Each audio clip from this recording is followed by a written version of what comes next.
Достор, мекендештерим, мен Мақсов Мурсалим Султаналиевич, ADEX International құрылыш компаниясының түштік аймағы бойынша жетекшісімін. Мен артымда тұрған үй бұл 210 шаршы метр. Хай-тек стилде салынған. Бұл жақта біз менен бірге болып тұрыңыз. Біз аябай қызықты нәрсені айтып береміз. Ушул үй бойынша сіздерге обзор тартып, içini қандай екендігini сіздерге көрсөтүп беребиз. Кардарыбыз аябай мындай кургазор кенен, аябай мындай жакшы ойлонгон киши қандай жашаш керек екендігini бізге көрсетіп атат. Чындыгында мен өзім ушундай үйлөр салып жүргөн менен, бирок мен деле андай жашабайм. Чындыгында кыйын маселе. Бирок кээ бирки кардарлар бар, аябай жакшы ойлонот, жакшы проект кылат, ичини жасалгалоосун да жакшы жасашат. Биз менен бирге болуп туруңуз, ал аябай кызыктуу нерселер бар, көрсөтүп беребиз. Келиңиз.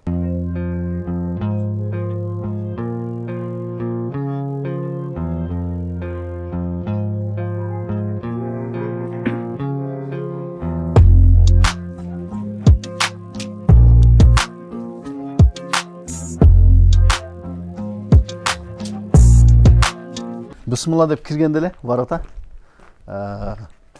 сыртын тааныштырып өтсөм, бул жакта жана мен айткандай эле 210 метр квадрат, бут чечүү, тамбур, андан киргенде коридор бар. Оң жака бурулсаңыз, кухнясы, залы чогуу. Бул студийный. Ал эми жанына өтөлүк. Жанына өткөндө бул жакта болсо сиздер билгендей гараж. Гаражды азыр толук бүтүрө элек экен, бирок машиналар киргизип, бул жакта ушундай. Сырты бул жак болсо мына Аликабонд, Технониколь. Киргенде эле жана бут чечүү жер. Биз дайым коюп берип жүргөн. Бул жакта болсо бурон эшик, темир. Андан кийин үйдүн ичине киребиз. Достор, киргенде эле жана мен айткандай, бул жак болсо тепкич экинчи этажга көтөрүлөт. Бул жакта кухня, анан залы. Коридор менен келелик. Биз биринчи этаж көрсөтөлү, биринчи. Келгенде достор, аябай кызыктуу нерсе көрсөтөм сиздерге. Бул жакта да градусник бар экен. Ал градусникте үйдүн ичиндеги температуранын канча экендигин дагы көрсөтөбүз. Бирок келип туруп тепкичтин астынан мына жака киргенде, кириңиз, бул жакта болсо кардарыбыз аябай кызыктуу нерсе кылган. Мына сиздер билгендей эле печка. Бул печка көмүр менен. Бирок печканы электричество менен дагы иштей турган деңгээлде шарт койгон. Бирок аны электричество менен азыр иштете элек экен, анткени бул жака трехфазка керек экен. Ошон үчүн бул жака пока аны көтөрө албайт деп, байкем бул жака көмүр жагып атат. Көмүр менен ысыйт отопление дагы бар. Бул отопление экинчи этажда бар. Батарейкалар койгон. Биринчи этажда болсо мына сиздер билген, мына караңыз. Бул теплый пол. Теплый полду водяной койгон шеф. Үйдүн ичинде азыр ушу менен эле температураны бирдей деңгээлде кармайт. Бирок көп көмүр жакпайм дейт. Алдыда дагы сүйлөшөбүз. Бул жак ушундай топка. Бул жак кирсеңиз, бул жагында, сол жагында эле сразу эле санузел.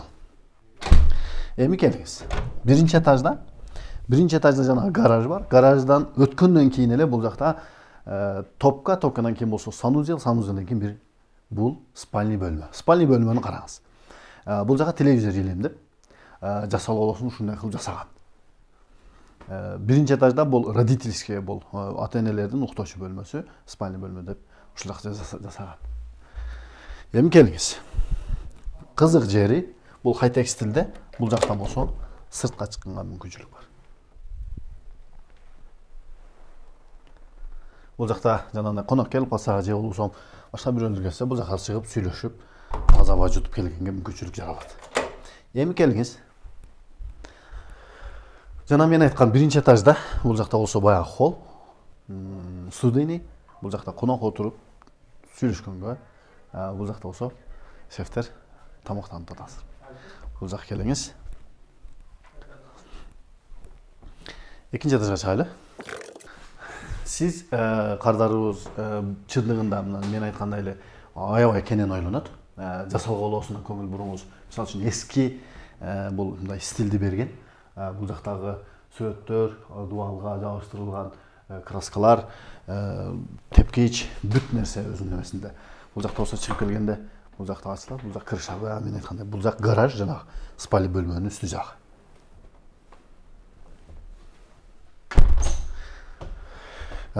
Келгенде бул жакта үстүндө 3 спальный бөлмө бар. 3 спальный бөлмө, анан бир гардероб бар, анан бир санузел бар. Бул жак спальный бөлмө.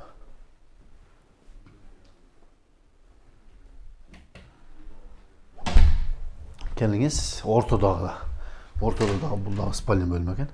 Жана мен айткандай эле бул жакка кирип көрөлү да. Бул жакта баягы отопление турат. Бул отопление азырынча музак экен. Мындай өтө деле бир мындай ысык немеси жок, бирок температура бирдей эле. Бирок үйдүн ичинде температура сууп.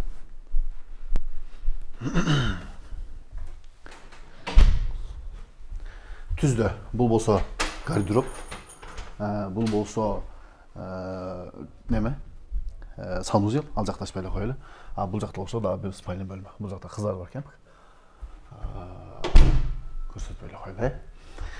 Достор, чындыгында кызык нерсе, аз дагы алда айтып беребиз. Бул үй курулуп атканда комментарийлерде ушундай да кыргыздар анан курат да бирөөгө сатат да деген сөздөр болгон. Бирок чындыгында андай эмес. Бакыт байке өзү жашап жатат бул жакта. Ар ким өзүнө шарт түзөт. Ал үйдө шарт түзгөндө мындай комфорт жашашынын максатында. Бакыт байкеге ушундай нерселер жаккан. Ошон үчүн ушул нерсени түзүп жашап атат.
Бакыт байке сизде? Мен баягы үй салып аткан бак мен. Бакыт байке сиз үй сатып алган жоксузбу? Жок, ошол үйдө эле жашап атам. Сатканга даярданган жоксуз? Жок. Билесизби, мурда чыгарганыбызда муну ушундай сатат мындай депчи, мындай көрүүчүлөргө ушундай неме кылайлы, мына тастап коелу. Чындыгында Бакыт байке биз менен 2022 Кудай кааласа. 2022 жылы үй салдырган бизге. Биз ушул үй боюнча толук обзор кылайлы деп келдик. Биринчи кейжи досум эң негизгиси 23 салдык окшойт. 23 салдыкпы? Эки кыш көрдүм да. Ооба да. Азыр 23 салдык, мына 24 кирдик. Ооба, 25, 23 салдык. 23-жылы салдык. 23 баштадык. 24 мына жайында биз кирдик.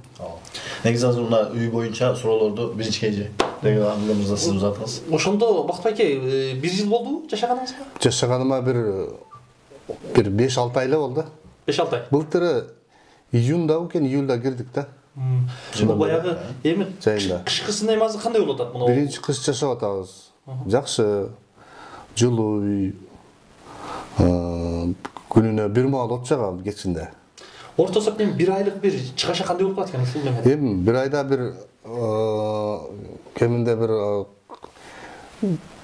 көмүрдү эсептесек бир 400 килограммдай көмүр кетет экен 1 айына. 1 айына. Себебинде бир 2 мешок көмүр 100 килограмм чыкса бул 1 жумага жетип атат да. Ошондо 4 жума болсо Демек бир баягы 3 айга бир 1,5 тонна ашпарчы 2 тонна жетпеген. Анан негизи мына сип панелде жылуулук кандай болот экен негизи үйдүн ичинде? Жылуу жакшы сакталат экен. Жылуу бир жолу от жагып койсоң 1 сутка жылуу тура берет. Жылуу тура берет. 1-2 сутка деле жылуу тура бергидей. Мен чыдабай эле күндө от жагам. Өткөндө Бишкекке кеткенде жагылбай эле калды 2 сутка. Келсеңиз? Келсем жылуу эле ошол бойдон да. Жайкысын кандай болот экен эми? Жайкысын салкын. Салкын. Бул мына пенопласт бул эшикте мындай үйдөгү температураны сырттан ичкерге киргизбейт экен. Ошол нерсе менен сыртта ысыкты дагы өткөзбөйт экен. Жайында салкын болгудай. Былтыр жайында жашадык, салкында болду, жакшы. Мындай кемчилдик болсо ачык эле айтканыңызда болду. Көрүүчүлөргө мындай эми. Кемчилдиги бул бир эле кемчилдиги бар, кичине шум изоляция. Балдар үстүдө тарак деп баягы секирип ойносо ошол угулат. Ошол. Эки кабаттуу уга. Анан бир кабаттууга билинбейт деле. Анан мындай комната сүйлөшкөндөр угулбайт. Угулбайт. Ошо нарак баракка чуркап, андай мына болгондо эле ошолор угулбаса, атак билинбейт деле. Негизи мындай купулуңузга толуу. Мындай сүйүнүштүрөсүзбү дегеним да. Ооба, бул үйдө эми баягы кирпич менен салынган үйдөйлөр айырмасы жок. Ошондой эле сезип эле жашап атабыз. Ичинде бул сип панель дегенде эле биздин оюбузга деле келбейт. Бирөөлөр келсе, бул неден салынган деп деле сурабайт. Бул өзүм эле айтпасамчы. Жылуу экени баарын эле байкалабы? Жылуу. Буну былтыр усталар иштеп жүргөндө эле, көпчүлүк киргенде эле баягы электрический неме менен ысытканда эле ошо кышы менен ошондо эле айтышкан үйүң үнчү жылуу экен дешип. Азыр эми андан бешбетер. Жылуу. Азыр бизде кичинекей балдар бар, эгиз балдар немелер. Не үйдүлөр? Беймиралдар ошо жүрүшөт, жатышат ошол жерде эле. Машина койгон жерлерде машина кандай болот экен? Машина гараждагы жакшы, жылуу, машина тоңбойт. Саар менен жүргүзсөң жүрүп кетет кадимгидей элечи. Жайында кандай, кышында кандай билинбейт.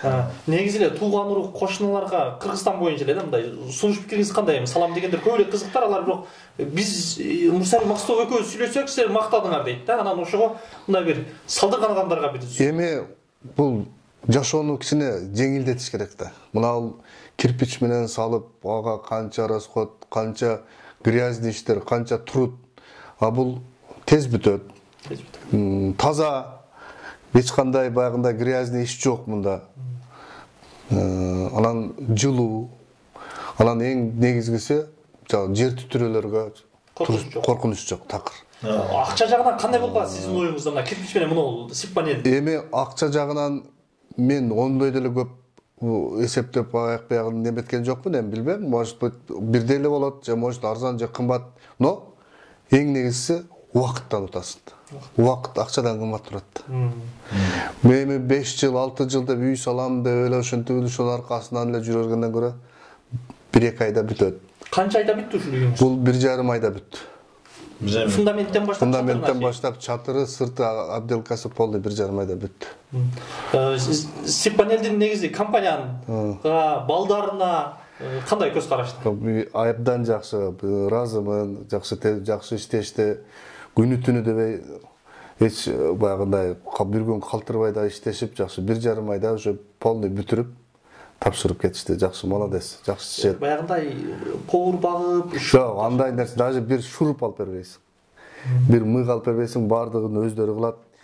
Келип көрүп эле койгонуң болбосо, даже мен келбей деле коюп аттым. Келе акчасын төлөп коесуң, анан деле бөлүп берсең болот. Бөлүп берип аттым. Өтө деле кыйналган жокмун. Анан ошолорду өздөрү бардыгын бүтүрүп, проект боюнча бардыгын жасап тапшырып беришет. Негизи мен дагы бир эме кылайын. Бактыбек эке менен жындыгында мындай бизнесте жүргөн киши, мындай туруп баягы эмгекти баалаган киши экен, ошон үчүн дагы жакшы сүйлөшүп алдык. Анан үйдү куруп баштаганыбызда 23-жылы күзгө келип калдык эле. Күздө баштадык да. Анан патрубду биз көтөрөлүк. Биз көтөрүп биринчи этаж бүткөндө кар жагат. Бактыбек эмне болот эми карап атабыз бардыгыбыз, бирок биз практикада өткөн, чындыгында маселе жок. Анан Бактыбек дагы карап атты, таза мындай эме кылган жок. Карды күрөп салып, кайра экинчи этажды көтөрүп улап. Эми Кудай берсе үй бүттү сондай. Кар мезгилде чочулоо болду, кандай болот? Чочулоо болот экен, эми мен үчүн бул жаңылык болуп атты дейм, кандай болот дейм. Анан мен бир ишенген жерим бул пенопласт, бул влагостойкий материал да. Буга суу сиңбейт, же болсо бир нерсе влага пропитывать этпейт. Ошол болдодан кийин мына мен коркконум мына ОСБ болду. ОСБ көп кетеби же эмне болот деп. Анан кийин билип калдым, мына эшикте канча кийин кусоктор жатат, мына азыр деле жатат эшикте. Бир көп бир мына жамгырда, карда калып көп бир жаман болуп кеткен жок. Анан ошондон билип калдым. Значит, ОСБ деле бул влагостойкий деп билип калдым. Демек, шаарга, районго, бул баягы суук жерлерге бардым эле. Суук жерге, негизинен суук жерге өтө жакшы. Жылуу бул, действительно жылуу. Кичине от жаксаң жылыйт, бирок ол тез муздап калбайт. Көпкө чейин температураны кармап турат. Анан жайындасы баягы эшикте ысыкты да өткөзбөйт экен. Эшикти ысып келип туруп үйгө кирсең, кадимгидей салкын болуп турат. Азыр мен мына балдар мына тартып койсоңуз да силер, мына градусту. Мына жерде градус койгон алтан көрсөттү. Бул жер бир кече жаккан боюнда турат болот. Кече кечкурун жаккан. Канча градус өтөт сиздин немеңиз боюнча? 24-25 градусбу азыр? 24-25. Эртең менен неме? Көмүр салгансыз? Жок. Кече. Кече салган. Кече кечкурун жаккан. Кечеге боюнча ушундай температура. Кече боюнча. Мен азыр жөнүлө жатат да, вообще от жакпайм мен. Бир сутка от жакпайм. Жылуулуктун немеси чындыгында ушундай. Кечкурун жагып коем. Кечкурун 3 пакет, 4 пакет эле от. Кечкурун 4 пакет жактым. 80 градуска чыгып кетти суу. Суу ысыктыгы. Саат токтоттум, болду ошо ойдон. Вообще канча квадрат? Экинчи этаж вообще ысып кетти. Экинчи этаж батарейкада. Ооба. Вообще ысып кетти. Айнектерди ачып коюп жаттык. Анан о бир малдан жаптык ичине салкындаганда. Ошон үчүн айтам, азыр мисалы үчүн мына жерде мына градус 25 көрсөтүп атат, үстүнө чыктым, батарейка өтө мындай. Өтө муздак эмес. Муздак эмес. Өтө ысык эмес да, мындай. Эме да. Кече салынган боюнча экен. Кече көмүр салган. Болду эми ошо ойдон бүгүн кечкурун жагам. Кечкурун. Мынакей. Круглый суткада жага бербейм да. Эми мына бизге газ келсе, Кудай бурса, муну газовый колонка кылып коеюн деп атам. Газ менен сыйтыран кылыпчы. Көмүр жок эле. Көмүр жок эле. Газды жагасын, кечкурун жаксаң, бакы сууну 80, 70, 60, 70 градуска чыгарып туруп, газды өчүрүп коесуң болду. Ошо ойдон бир сутка газды жандырбайсың. Эртеси дагы Экономичный да болот. Ошондой экономичный да болот. Эртеси дагы жагып туруп, сууну ошого ысытып коесуң болду, кайра өчүрүп коесуң. Эң жакшы эми мына жыйынтыктоочу эле болуп калды окшойт. Негизи эле көрөрмандарга эми YouTube'дан дайым эле адамдарда баягы коркуу сезим ар биринде бар да. Мындай кылсак салып көргөн эмес, эми салып көргөн адам катары сиз көрүүчүлөргө да бир сунуш пикириңизди мындай кызыккандарга. Эми сунушум бул сип панель барынан дагы тез бүткөнү, жылуулугу, анан кийин мына жер титирөөгө туруштук бергени, бул эң негизги нерсе ушуларда. Туурабы? Үйүм биринчиден жылуу болсун дейсиң. Анан кийин эң негизгиси стена түп-түз чыгат экен да. Стена идеальный түз чыгат экен. Ошонусу бар. Мен кирпичти мисалы үчүн кылбасаң аны шыбак менен неме менен түздөйсүң. Анан кийин грязный иш жок. Бир да грязный иш жок, багындай мынча тонна кум алып кел, мынча тонна цемент алып кел, андай мындай деген нерсе жок. Ошол үй бүттү. Ичи ремонту деле почти бүтүп калат экен да. Гипсокартон только шпаклевка, анан кийин декор болду, бүттү. И потолок пол жасап койсоң ошондон бүтөт. Калган айнек, терезе бардыгын ферма өзүрүп, бардыгын бүтүрүп, Адекс фирмасы бүтүрүп берди. Бир 70-80% бүтөт экен, бир 20% ошо аптекаларды жасайт экенсиң. Мен ушул жерге бир неме кылып кетейин. Бактыге баягы неме боюнча. Сиз ошондо сиз айтканыңыз мындай салмактуураак болот. Элдегечи. Мисалы баягы биз койгон немелерди, резеткаларды, анан немелерди, мындай включательдерди алдырып койдуңуз го бизге. Ошону айтып койсоңуз да, мисалы үчүн мындай болуп атат да. Биз стандарт коебуз да, мисалы үйдүн ичи кандай дизайн болот, аны биз билбейбиз. Мисалы азыр мына Бактыбек үйүнүн ичинин дизайнын көрдүңүзбү? Ушулар мисалы үчүн баягы точка, резеткалар, включательдерди башка цветте койду да, биз ак цветте койгонбуз. Ошону сиз өзүңүз айтып койгонсуз. Жок, эме бул жок. Бул немесин баягы коробкасын алып салды. Ба усталарча. Бул үстүн немесе коробкасын. Коробкасы чыгып калыптыр дейт. Деди же кирип калган деди, чыгылса булар усталарга жакпады. Мен бир келсем, полный коробкалар чугуп калып иштеп тур. Эмне кылдыңар мынаны десем, булар туура эмес коюп коюптур, буну чыгарып койгон деди, эмне кылган деди, кайра алып бересиз дедим. Кайрадан аны полный алып бердим коробкаларын, өздөрү коюп чыгышты. Ал эми ал көп деле расход эмес экен, арзан нерсе экен алар. Дешевый нерсе бир. Ооба. Көп болсо бир канча азыр эле ошолорун алмаштырды. Бул эми баягы бир устанын кылган экинчи уста жактырбайт боло берет экен да. Анан эми ал маселе эмес. Маселе эмес, анан эми алардын немесин биз билбейт экенбиз. Возможно, туура эместир. Может, ким билет, жатайлан кылды, билген жокмун, алмаштырып берди, алмаштырып бердим ошо.